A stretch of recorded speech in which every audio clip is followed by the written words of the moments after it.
วัสดีค่ะทุกคนแม่สวัสดีค่ะ สวัสดีค่ะ มันจะหลุดปะเนี่ย ขอเอาหูฟังออกก่อนนะคะ โอเค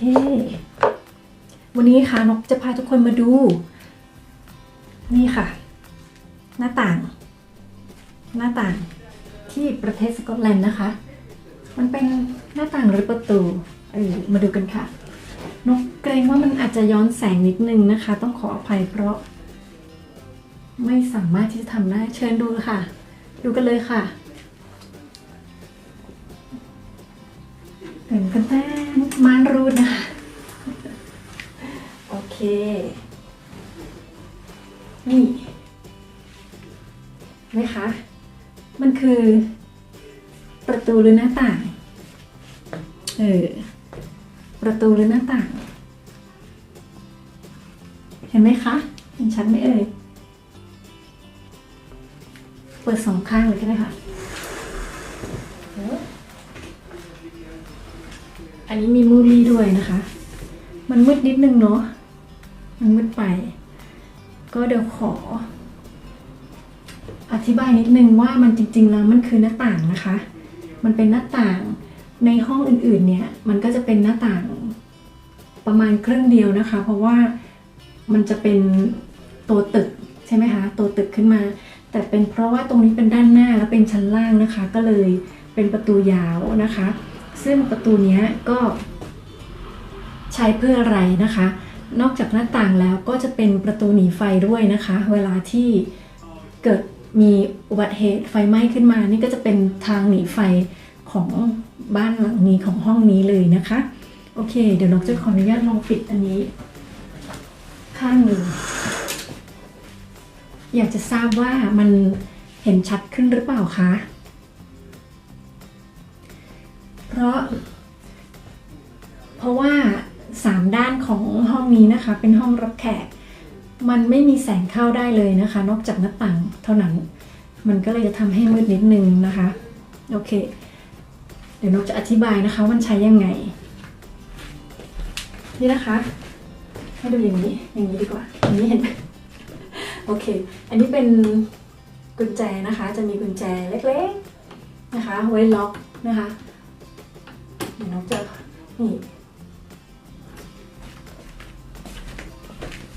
นี่นะคะกุญแจมันก็จะอยู่ตรงนี้นี่จะเป็นล็อกนะคะมันจะมีโอเคนกปลดล็อกนะคะสามารถจะปลดล็อกได้ครึ่งหนึ่งนะคะแล้วก็ปลดล็อกทั้งหมดเลยเพราะว่ามันมี2ระบบนะคะมันมี2ล็อกนะคะทีนี้เราปลดล็อกหมดเลยนะคะนี่มาดูกันนะคะมันทำอะไรได้บ้างถ้านกยกประตูขึ้นมาอย่างนี้นะคะโอเคเดี๋ยวนกล็อกก่อนถ้าล็อกเนี่ยมันจะเปิดไม่ได้นะคะถ้าล็อกจะเปิดไม่ได้แต่พอนกปลดล็อกนะคะเปิดครึ่งหนึ่งก่อนนะคะไม่ต้องตกใจนะคะมันโอเค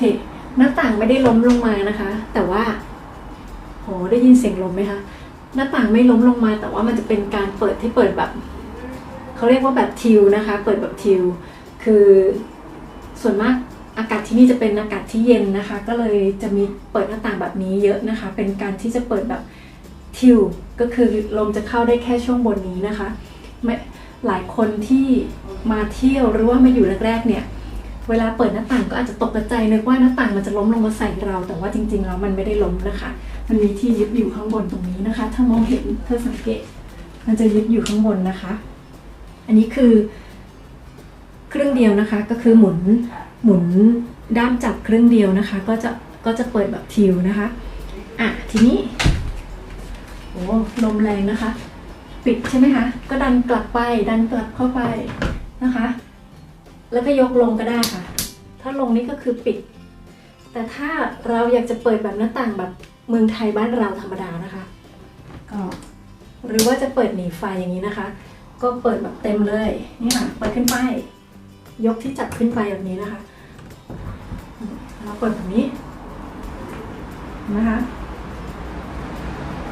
อันนี้ก็หนีไฟได้เลย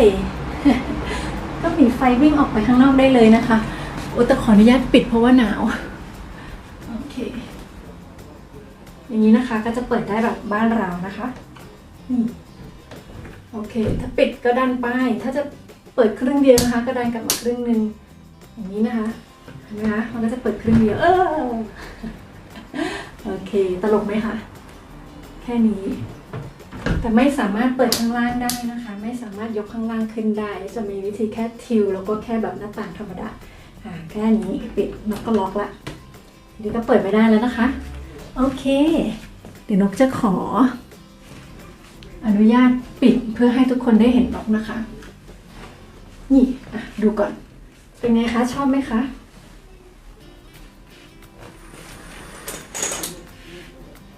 แหมจบแล้วค่ะโอเคทีนี้ก็จะเหลือว่ามาคุยกันชอบไหมคะหน้าต่างแบบนี้อันนี้ก็จะเป็นหน้าต่างของส่วนมากเลยนะคะที่ใช้กันในประเทศสกอตแลนด์เพราะว่าหน้าต่างเองเนี่ยจะมีเป็นกระจกแต่ว่าจะเป็นกระจก2ชั้นนะคะเพราะว่าด้วยอากาศนะคะที่หนาวเราก็จะว่างตรงกลางนะคะมันจะเหมือนเป็นกระจกด้านในด้านหนึ่งแล้วก็ด้านนอกอีกด้านหนึ่งแบบนี้นะคะอย่างนี้แต่ว่าจะมีแกลบนิดนึงอยู่ตรงกลางนะคะอันนี้อาจจะช่วยให้ไม่หนาวมากนะคะเพราะว่าถ้ามีชั้นเดียวเนี่ยมันจะกันความหนาวไม่ได้นะคะนกเคยคุยกับบางคนนะคะที่เขาบอกว่าสมัยก่อนเนี่ยหน้าต่างไม่ได้มี2ชั้นแบบนี้นะคะเขาบอกว่ามันหนาวมากขนาดที่ว่าเขาจะต้องเอาเขาเรียกอะไรคะถุงนอนอ่ะเขาต้องใช้ถุงนอนในการนอนกันนะคะในบ้านเพราะมันกันความหนาวไม่พอแล้วบางครั้งอ่ะมันเป็นน้ำแข็งทำให้น้ำแข็งขึ้นตามขอบกระจกหน้าต่างเลยนะคะเพราะด้วยความที่กระจกมีชั้นเดียวมันป้องกันความเย็นไม่พอไม่ได้นะคะก็เลยทำให้มันมีปฏิกิริยาจากความหนาวข้างนอกเข้ามาคนสมัยก่อนก็ต้องทนหนาวกันนะคะแต่เดี๋ยวนี้ก็พัฒนาการไปเรื่อยๆนะคะก็เริ่มมีกระจก2ชั้นเริ่มมีแบบกันความหนาวตอนนี้ก็จะไม่มีที่แบบว่าหิมะสามารถเข้ามาข้างในอะไรแบบนี้ได้แล้วนะคะแต่ว่าก็อาจจะเกาะอยู่ด้านนอกอะไรแบบนี้นะคะแต่ว่าในขณะที่นกอยู่แบบนี้นะคะนกก็ยังหนาวนะคะหนาวตลอดเวลานะคะไม่รู้ว่าคนสมัยก่อนอยู่ได้ยังไงนะคะแต่ว่าบางครั้งเนี่ยสังเกตว่าถ้าข้างนอกอากาศร้อนนะคะข้างในก็จะหนาวกว่ามันอาจจะเนื่องจากว่าข้างนอกมันโดนแดดแต่ข้างในมันไม่มีแดดนะคะก็เลยทำให้ข้างในจะหนาวกว่าข้างนอกตลอดเวลาโดยเฉพาะช่วงบ่ายๆนะคะก็อยากเอามาให้ดูกันว่านกโชว์ไปแล้วเปิดม่านรูดม่านเรียบร้อยต่อนิดนึงเพราะว่าเมื่อกี้นกโชว์หน้าต่างนะคะเอ้ามันหน้าตัวเองทำไมเนี่ยเมื่อกี้ที่นกโชว์หน้าต่างนกยังไม่ได้โชว์ว่ากุญแจมันล็อกยังไงนะคะนี่มันจะเป็นกุญแจแบบนี้นะคะอันนี้เป็นล็อกนะคะไม่สามารถที่จะดึงได้แล้วเห็นไหมคะแต่ถ้าเราปลดล็อกเดี๋ยวนะนี่ค่ะปลดล็อกนะคะปลดล็อกครึ่งหนึ่งก็จะเปิดได้แค่ครึ่งเดียวนะคะนี่ได้แค่ครึ่งเดียวก็คือแบบหน้าต่างก็จะทิวออกมาแบบนี้นะคะเปิดแบบนี้นะคะโอเคปิดเข้าไปก่อนปลดล็อกอีกครึ่งหนึ่งนะคะก็สามารถที่จะเปิดขึ้นไปเลยนี่นะคะให้ทุกคนมารับอยากให้ทุกคนมารับความหนาวข้างนอกจังเลยนี่หน้าต่างก็จะเปิดแบบหน้าต่างบ้านเราปกตินะคะเดี๋ยวนกปิดก่อนนะคะ